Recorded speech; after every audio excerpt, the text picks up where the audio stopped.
मधुमती के दो बेटे थे, अजय और विजय। अजय की शादी प्रज्ञा से हुई थी और विजय की शादी संध्या से। प्रज्ञा घर की बड़ी बहू होने के सारे कर्तव्य निभाया करती थी, पर फिर भी अक्सर प्रज्ञा की बेइज्जती हुआ करती थी क्योंकि वो पढ़ी लिखी नहीं थी। मधुमती, तेरी बड़ी बहू तो बहुत स्वादिष्ट खाना बनाती है।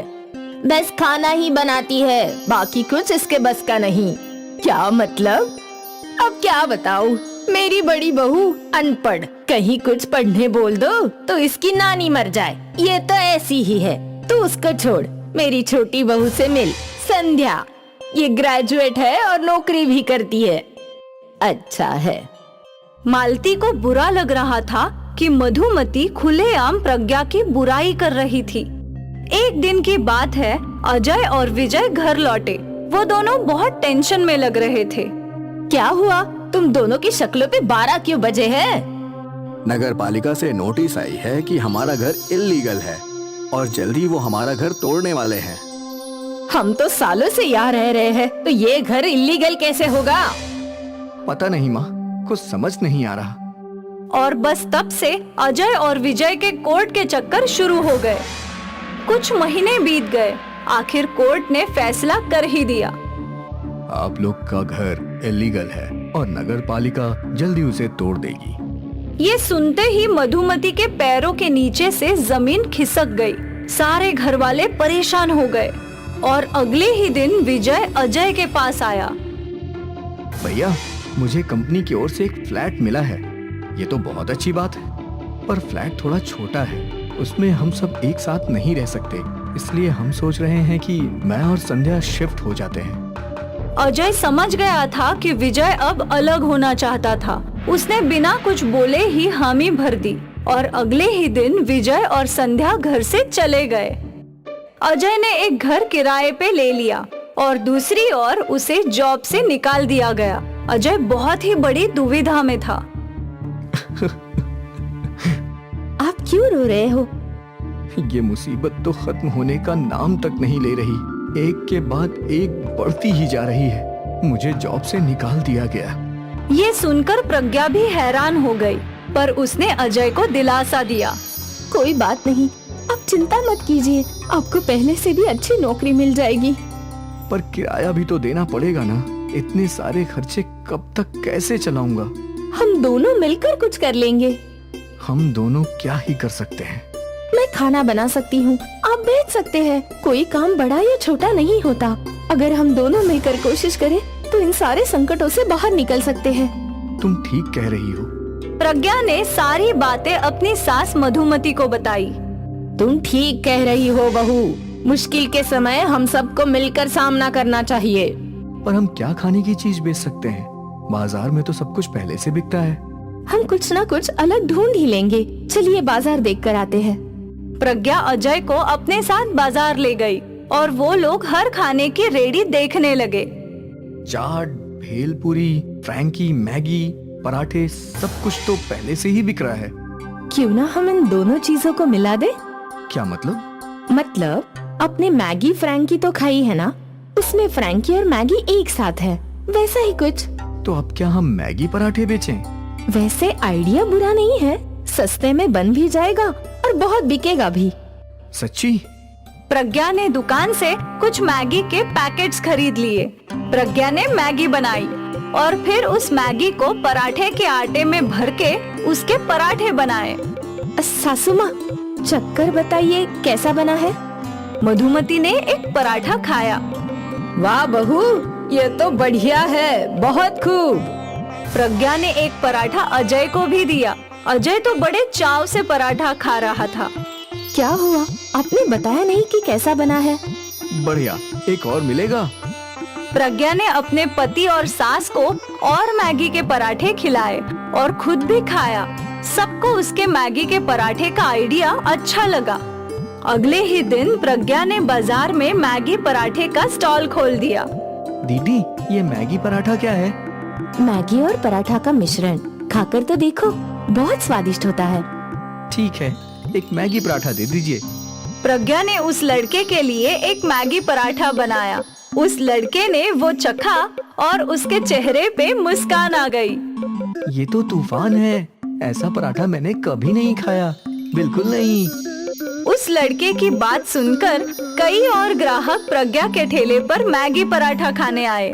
प्रज्ञा मैगी पराठे बनाए जा रही थी और अजय ग्राहकों को देकर पैसे ले रहा था। सुबह से शाम तक दोनों थक गए और फिर अपने घर लौटे। क्या हुआ? क्या नहीं हुआ वो पूछो माँ। सुबह से ग्राहक आते ही जा रहे थे। हम दोनों तो थक गए, लेकिन ग्राहक रुकने का नाम ही नहीं ले रहे थे। आज इतने दिनों बाद अजय और मधुमती के चेहरे पे मुस्कान आई थी। अब उन्हें उम्मीद की किरण दिख रही थी। अगले दिन प्रज्ञा के स्टॉल खोलने से पहले ही ग्राहक खड़े थे। प्रज्ञा धड़ाधड़ मैगी पराठे बनाए जा रही थी और ग्राहकों को देते जा रही थी। अगले कई दिनों तक ये सिलसिला ऐसे ही चलता रहा। प्रज्ञा और अजय अपनी आमदनी देखकर हैरान थे। हमारी एक दिन की कमाई मेरे आधे महीने की पगार की इतनी है प्रज्ञा। सोचा नहीं था कि कभी इतना कमा पाऊंगा। अब तीनों खुश थे। जल्द ही प्रज्ञा ने काम पर कुछ और लोग रख लिए। ग्राहकों की संख्या बढ़ती जा रही थी और साथ ही उनका मुनाफा। बस 6 महीने में प्रज्ञा और अजय ने नए घर का डाउन पेमेंट दे दिया और वो लोग अपने नए घर में आ गए। मैंने हमेशा तुझे कम समझा है, ये सोचकर कि तू पढ़ी लिखी नहीं है, क्योंकि मैं नहीं जानती थी कि तू क्या है। तेरा हुनर और इच्छा पढ़ाई लिखाई से बढ़कर है बेटा। तू अजय की मदद करना चाहती थी और तूने कर दिया। मुझे तुझ पर बहुत गर्व है। प्रज्ञा की सास ने आज पहली बार उसे गले लगाया। ये दिन प्रज्ञा के लिए यादगार था। एक किराए के घर से वो अपने खुद के घर में आ पहुँचे और ये सब प्रज्ञा के मैगी पराठे की बदौलत। पापापुर नाम का एक गांव था जो उत्तराखंड में था। उसी गांव में प्रेमनाथ खेती किया करता था और उसका बेटा प्रवीण मैगी बेचा करता था। वैसे तो प्रवीण इंजीनियर था, लेकिन नौकरी न मिलने की वजह से मैगी का स्टॉल लगाकर मैगी बेचता और कभी कभार खेती करने में अपने पिताजी की मदद भी किया करता था। मैंने तुम्हें पहले ही कहा था कि पढ़ाई मत करो। सारी जमीन जायदाद गिरवी रखकर तुम्हें इंजीनियर बनाया और अब तुम्हें नौकरी ही नहीं मिल रही है। हम कैसे अपनी गिरवी जमीनें छुड़ाएंगे? अब नौकरी नहीं मिल रही तो इसमें मेरी क्या गलती है पिताजी? मैंने पूरी कोशिश की थी नौकरी पाने की और अब तुम मैगी बेच रहे हो। शहर जाकर किसी दुकान पर ही क्यों नहीं लग जाते हो? कम से कम 2 पैसे ज्यादा आएंगे। अपना व्यापार अपना होता है पिताजी। जब मन किया खोल दिया। ना कोई कहने वाला है ना कोई सुनाने वाला। इसी वजह से मैं ये छोटी सी मैगी स्टॉल लगा रहा हूँ। प्रवीण और उसके पिताजी बात कर ही रहे थे कि वहाँ पर उस गांव का जमींदार अपने बेटे रघु के साथ आ गया और कहने लगा, मैं दोनों गंवारों से ज्यादा बात नहीं करूंगा। मुझे मेरे पैसे दे दो, मैं यहाँ से चला जाऊंगा। वो क्या है जमींदार साहब, पैसों का इंतजाम नहीं हो पाया है। हम पूरी कोशिश करेंगे पैसों का इंतजाम करने की। मुझे पहले से पता था कि आज भी मैं खाली हाथ जाऊंगा, लेकिन ऐसा हरगिज नहीं होगा। रघु, इनके घर के सारे कीमती सामान ले लो, चप्पल तक मत छोड़ना, सब लेकर चलो। जैसा आप कहे पिताजी, इनके सिट्टे पिट्टे अभी गुल करता हूँ। रघु उनके घर जबरदस्ती घुसकर लूटपाट करने लगता है और रखे हुए सारे सामान लाकर बाहर फेंक देता है।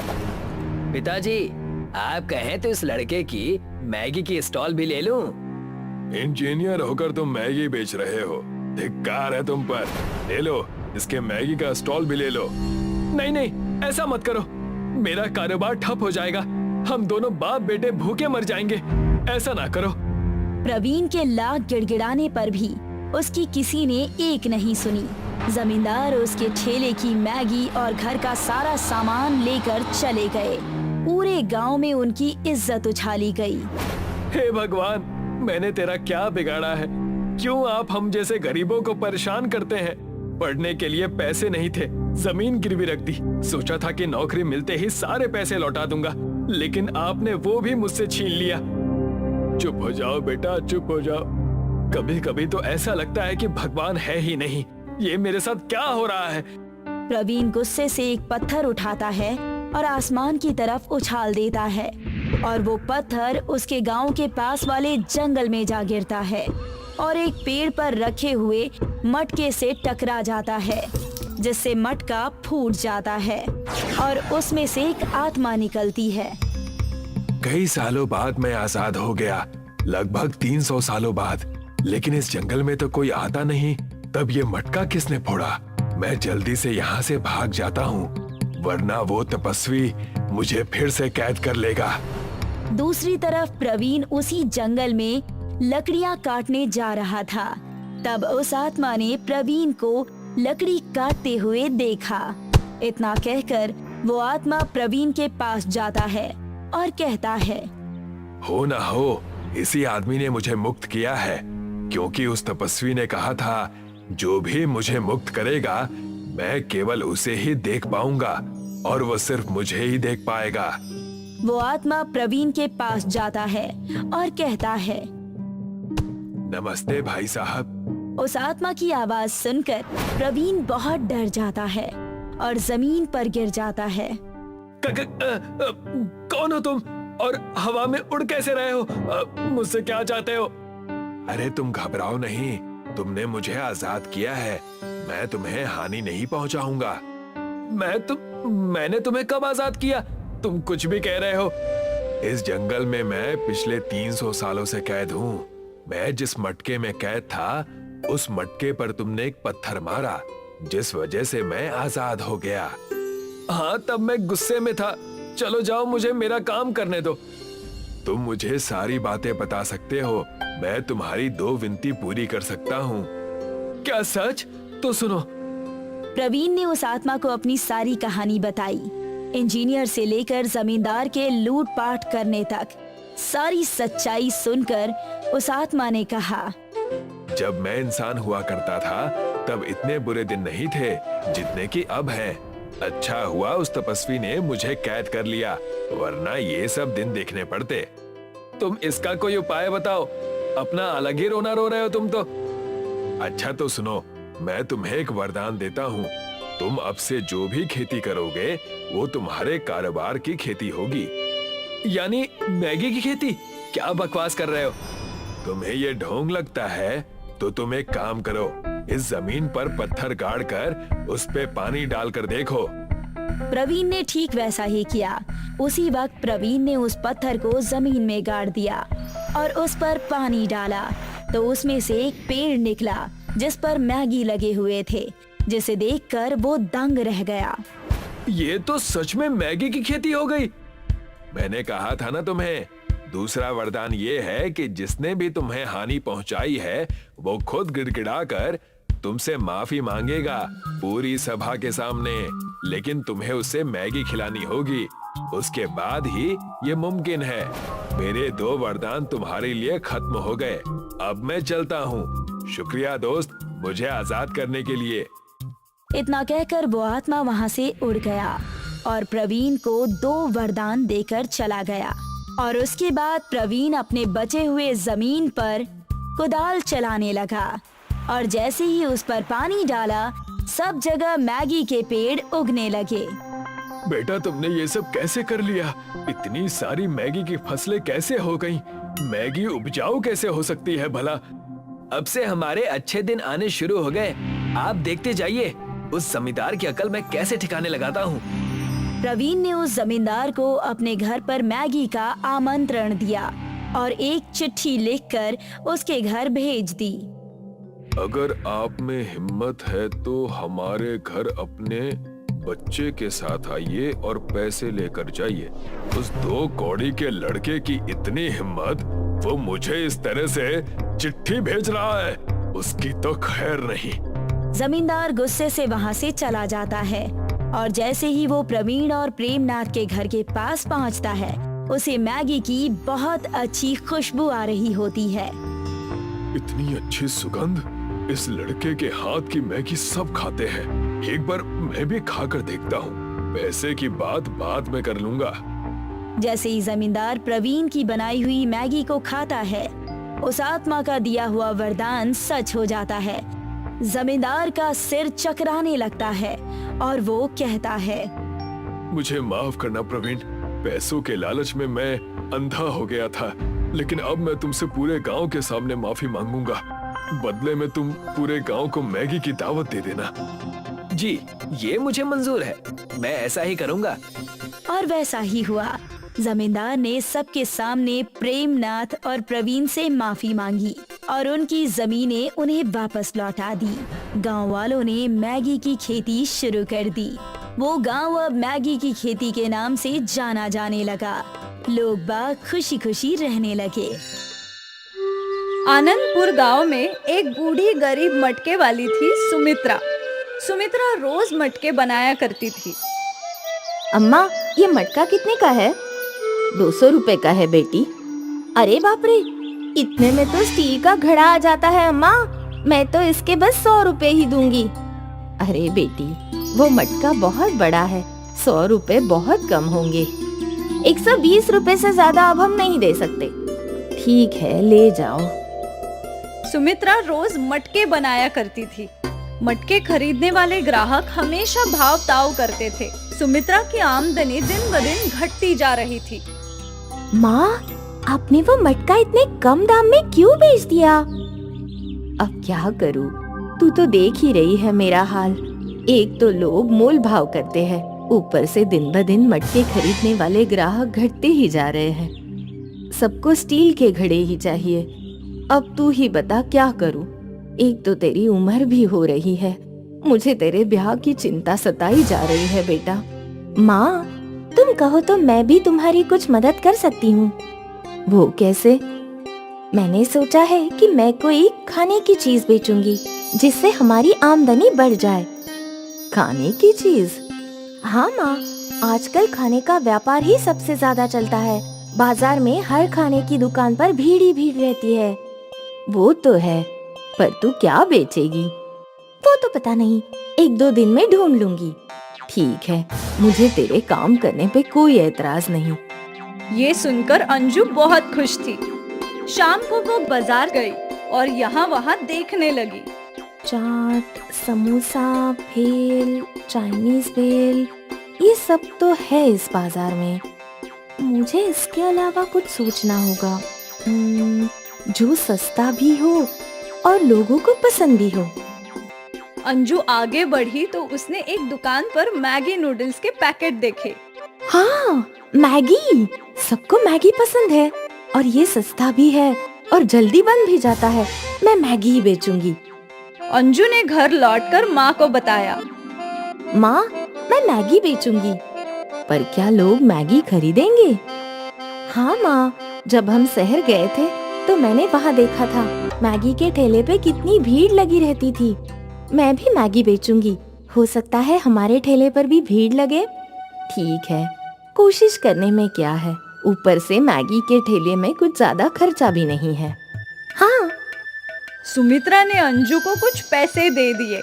इससे जरूरत की सारी चीजें और कुछ सब्जियाँ खरीद ले। ठीक है माँ। अंजू ने बाजार से मैगी का डिब्बा, सब्जियाँ और कुछ छोटी छोटी प्लेट्स खरीद ली। अगले दिन अंजू ने बाजार के बीचों बीच अपने मैगी का ठेला लगाया। अंजू की एक और चाट का ठेला था और दूसरी ओर भेलपुरी का। चाट और भेलपुरी के ठेले वाले अंजू के ठेले पर नजर गड़ाए बैठे थे। अंजू ने मैगी के पैकेट्स अच्छे से लगा दिए जिससे ग्राहक उसके ठेले पर आकर्षित हो। कितने की है मैगी? सादा मैगी 15 रुपए और वेजिटेबल मैगी 20 रुपए। एक वेजिटेबल मैगी देना। अंजू ने 2 मिनट में वेजिटेबल मैगी बनाया और उस ग्राहक को दे दिया। ग्राहक को मैगी खाता देख कुछ और ग्राहक उसके ठेले पर आए। हमें 2 सादे मैगी देना। मुझे एक वेजिटेबल मैगी। जैसे जैसे ग्राहक ऑर्डर्स दे रहे थे, अंजू मैगी बनाए जा रही थी। अंजू का ठेला नया था और आते ही वहाँ ग्राहकों की भीड़ लगने लगी। ये बात अगल बगल के ठेले वालों से देखी नहीं जा रही थी। वो लोग जल भुन रहे थे। बहुत अच्छा स्वाद है गर्मा गर्म मैगी का। धन्यवाद। गरम गरम मैगी ग्राहकों को बहुत पसंद आ रहा था। पहले ही दिन से अंजू की अच्छी खासी कमाई शुरू हो गई। वो बहुत खुश थी। अंजू की कमाई देखकर सुमित्रा भी बहुत खुश थी। अच्छी बात है बेटा, तू ऐसी ही हमेशा खुश रहे। अंजू को अच्छा लग रहा था। आखिर वो अपनी माँ की थोड़ी सी मदद कर पा रही थी। वैसे भी सुमित्रा ने बहुत कष्टों से अंजू की परवरिश की थी। अगले कई दिनों तक अंजू का मैगी का ठेला अच्छा चल रहा था। ग्राहकों की भीड़ अक्सर वहाँ जमी रहती और अंजू की कमाई भी अच्छी हो रही थी। पड़ोसी ठेले वाले परेशान थे। एक दिन की बात है, अंजू ने ठेला लगाना शुरू किया। दत्त, मैं तो घर से चम्मच लाना ही भूल गई, अभी लेकर आती हूँ। अंजू घर की ओर दौड़ पड़ी और यहाँ मौका देखकर उस पड़ोसी ठेले वालों ने उसके बर्तन चुरा लिए, उसकी कढ़ाई और प्लेट्स वगैरह। अब इन चीजों के बगैर कैसे मैगी बनाओगी? हाँ, हम भी देखेंगे। जब अंजू लौटी तो उसका सामान गायब था। आपने मेरी कढ़ाई और बर्तन देखे क्या? हमने नहीं देखा। आपने? हमारे पास समय ही नहीं है किसी और को देखने का। अब अंजू परेशान हो गई। वो घर की ओर वापस दौड़ पड़ी। क्या हुआ? अंजू ने सुमित्रा को चोरी की बात बताई। अब नई कढ़ाई और प्लेट्स खरीदने में वापस पैसे जाएंगे। तभी सुमित्रा का ध्यान मिट्टी की हंडी और छोटे छोटे मटकियों पर पड़ा। पर फिलहाल के लिए तू ये इस्तेमाल कर सकती है। मटकी की हंडी में मैगी बना और इन छोटी मटकियों में ग्राहकों को दे। पर माँ, आज के लिए ये कर ले, कल देखते हैं। ठीक है। अंजू ने वो मिट्टी की हंडी और छोटी मटकियाँ उठाई और वापस ठेले पर लौट आई और उसने अपना ठेला अच्छे से सजा दिया। इस बार उसके ठेले में कढ़ाई के बदले मटकियाँ। आज ये क्या नया है? अंजू को समझ नहीं आ रहा था कि वो क्या बोले। मटका मैगी? मटका मैगी? ये कुछ अलग है। मुझे एक वेजिटेबल वाला दो। अंजू ने मिट्टी की हंडी में मैगी बनाई और छोटी मटकी में ग्राहक को परोसा। उस ग्राहक ने वो मैगी चखी। वाह, ये तो कमाल है, पहले से भी अच्छा। कई और ग्राहकों ने मटका मैगी की ऑर्डर की। अंजू सभी को मटका मैगी खिलाने लगी। ये तो कमाल है। बेमिसाल, ऐसी मैगी हमने कभी नहीं खाई। ग्राहकों को मटका मैगी बहुत ही ज्यादा पसंद आई थी। कल से हम यही मैगी खाएंगे। जी बिल्कुल। अंजू समझ गई थी कि मटका मैगी ही उसकी आमदनी बढ़ा सकती है। उसके पड़ोसी ठेले वाले और परेशान हो गए। उन दोनों ने क्या चाहा था और क्या हुआ। अगले दिन अंजू का ठेला खुलने से पहले ही वहाँ ग्राहक खड़े थे। अंजू ने आते ही काम शुरू कर दिया।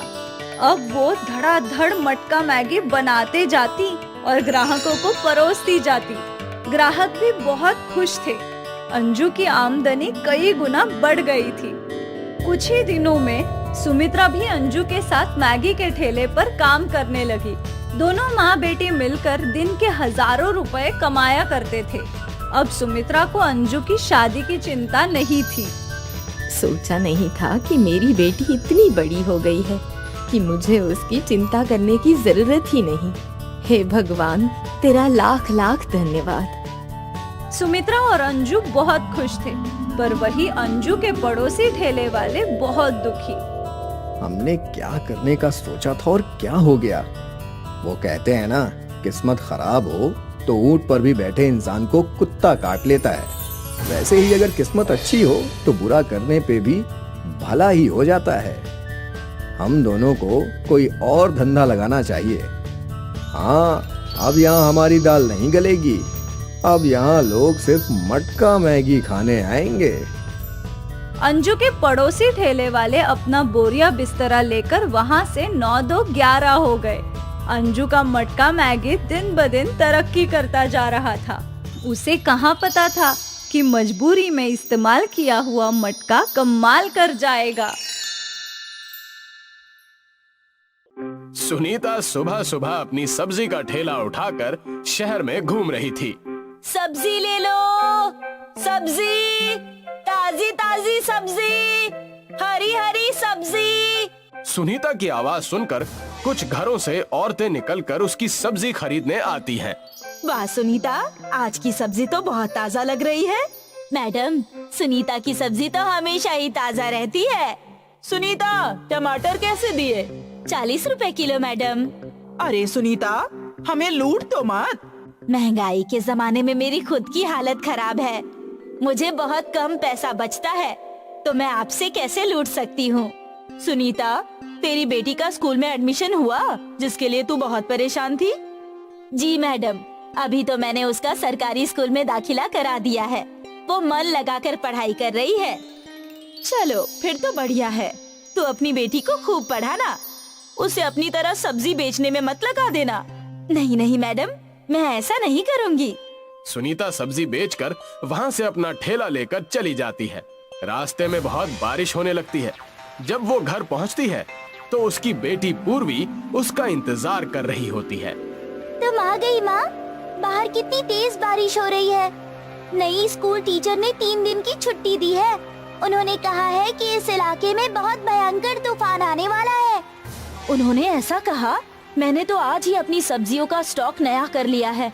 अगर तूफान आ जाएगा तब तो सब्जियां खराब हो जाएंगी। भगवान करे ऐसा ना हो। नहीं माँ, ऐसा नहीं होगा, चिंता मत करो।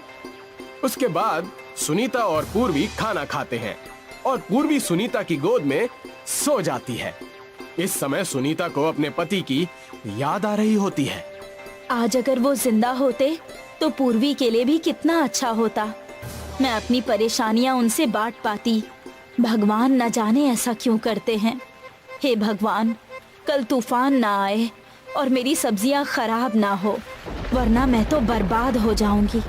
रात को बहुत भयंकर तूफान आता है। बारिश होती है और ओले भी गिरते हैं। सुनीता उठकर देखती है तो उसे बहुत अफसोस होता है, पर वो कुछ कर नहीं सकती थी। वो बस भगवान से यही प्रार्थना करती है कि ये तूफान जल्दी ही थम जाए। एक पूरा दिन बारिश होती है, अगले दिन भी पूरा दिन बारिश होती है। ऐसे ही ये बारिश 3 दिन तक होती रहती है। सुनीता अपनी आंखों के सामने सब्जियों को खराब होते देख रही होती है, लेकिन उन्हें बचाने के लिए वो कुछ नहीं कर पाती, क्योंकि हवा में नमी बहुत ज्यादा होती है। तीसरे दिन जाकर जब बारिश रुकती है तो सुनीता अपनी सब्जियों के पास जाकर उनका हाल देखती है। वो सभी खराब हो चुकी होती हैं। हे भगवान, हमारी सहायता करो। अब मैं क्या करूं? मेरे पास तो पैसे भी बहुत कम ही बचे हैं। इसमें तो घर का खाना पीना भी बस 1 सप्ताह तक का ही निकल पाएगा, और अब मैं नई सब्जियां कैसे खरीदूंगी? सुनीता अपनी परेशानी पूर्वी के सामने जाहिर नहीं करती और उसे स्कूल छोड़ते हुए वो बाजार की तरफ निकल जाती है। वहाँ वो भगवान के मंदिर जाती है। वहाँ उसके सिवा एक और औरत एक बड़ा सा बोरा लेकर भगवान से प्रार्थना कर रही होती है। वो औरत भी बहुत परेशान दिख रही थी। इस तूफान में आपका भी कोई नुकसान हो गया क्या? आप कहाँ से हो? आपका नाम क्या है? अयो, मेरा नाम चिन्नम्मा है। ये जो तूफान हुआ उसमें मेरा हस्बैंड की मौत हो गई। हमारा नारियल पानी का बिजनेस था। तूफान की वजह से बहुत सारे नारियल पानी भी गिर गए। अब मैं उन सबको लेकर यहाँ बेचने आई हूँ, पर वो बिक ही नहीं रहे, इसलिए मैं भगवान से मदद की प्रार्थना कर रही हूँ जी। इसके बाद चिन्नम्मा और सुनीता दोनों साथ में मार्केट की ओर जाते हैं। वहाँ सुनीता को बहुत भूख लग रही होती है। तभी वो देखती है कि वहाँ पर मैगी बिक रही है। चिन्नम्मा और सुनीता देखते हैं कि वहाँ बहुत सारे मैगी के प्रकार लिखे हैं। ये एक ही मैगी कितने तरह से बेचते हैं।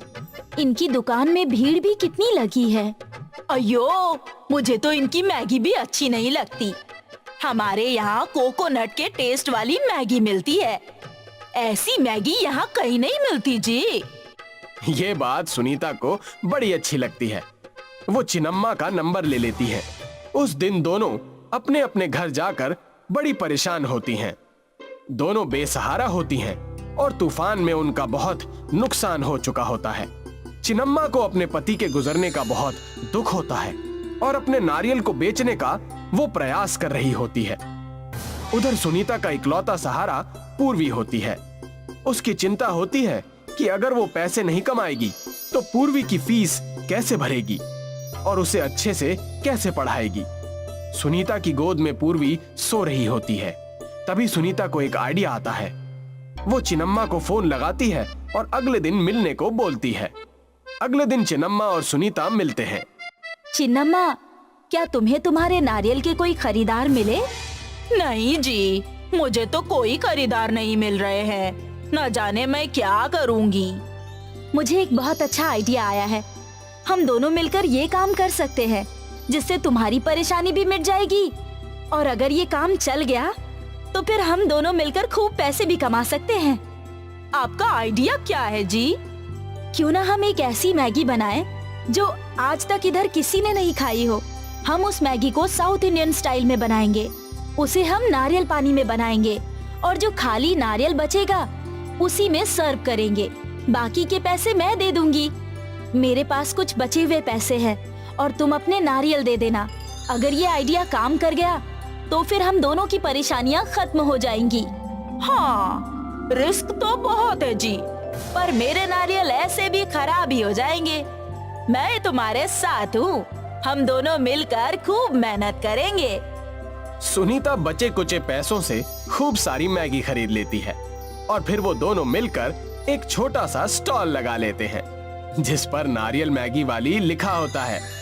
वहाँ के लोगों ने आज तक ऐसा कुछ भी नहीं सुना था। लोगों में इस बात की उत्सुकता रहती है कि आखिर ये क्या नई चीज है। शुरू में उनकी दुकान पर एक दो लोग आते हैं।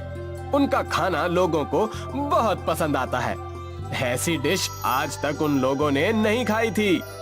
वाह, ये तो कुछ अलग है। इन्होंने नारियल पानी में ही मैगी बनाई और नारियल में ही सर्व भी कर रहे हैं। बहुत ही क्रिएटिव आइडिया है। वाह। सुनीता और चिन्नम्मा को इस बात की खुशी होती है कि उनकी दुकान अच्छी चल रही है। धीरे धीरे उनकी मैगी पूरे शहर में फेमस हो जाती है और उनकी अच्छी कमाई होने लगती है। सुनीता को इस बात की खुशी होती है कि उसका रिस्क उठाना कामयाब हुआ। वो अब अपनी बेटी पूर्वी को भी अच्छे से पढ़ा पाती है। उसके बाद चिन्नम्मा और सुनीता एक दूसरे का सहारा बनते हैं। दोनों मिलकर बहुत कामयाब होते हैं। एक दिन ऐसे ही पूर्वी जब सुनीता की गोद में सो रही होती है, तब सुनीता सोचती है कि भगवान जो भी करते हैं वो हमारे भले के लिए ही करते हैं। अगर वो तूफान नहीं आता तो फिर वो जिंदगी भर सब्जियां ही बेचती रहती और कुछ नया नहीं कर पाती। इसलिए हमें अपनी जिंदगी में सारी कठिनाइयों का सामना करना चाहिए और किसी भी चीज के लिए अपनी किस्मत को नहीं कोसना चाहिए।